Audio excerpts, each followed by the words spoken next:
নমরুদ সাইয়েদনা ইব্রাহিমকে ডেকে পাঠালেন। নমরুদ বলে, ইব্রাহিম, তুমি নাকি মূর্তির পূজা না করে কোন নতুন রবের ইবাদত করো, কে তোমার রব? সাইয়েদনা ইব্রাহিম বললেন, আমি এমন রবের ইবাদত করি যিনি জীবন দেন, যিনি মৃত্যু দেন। নমরুদ বলে, তাই নাকি? আমিও তো জীবন দেই, আমিও তো মৃত্যু দেই।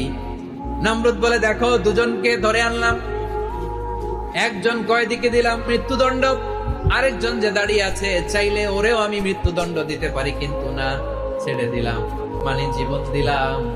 দেখো ইব্রাহিম, তোমার চোখের সামনে একজনকে মৃত্যু দিলাম, আরেকজনকে জীবন দিলাম। আল্লাহর খলিল ইব্রাহিম বললেন, নমরুদ, বুঝলাম তুমি জীবন দাও মৃত্যু দাও, দেখলাম। আমার আল্লাহ প্রতিদিন সকালবেলা পূর্ব দিক থেকে উদিত করা সূর্যটাকে পশ্চিম দিকে বিকেলে তিনি ডুবিয়ে দেন। তুমি যদি পারো ওই সূর্যটাকে পশ্চিম দিক থেকে উদিত করে পূর্ব দিকে ডুবিয়ে দাও। নমরুদ তেলে বেগুনে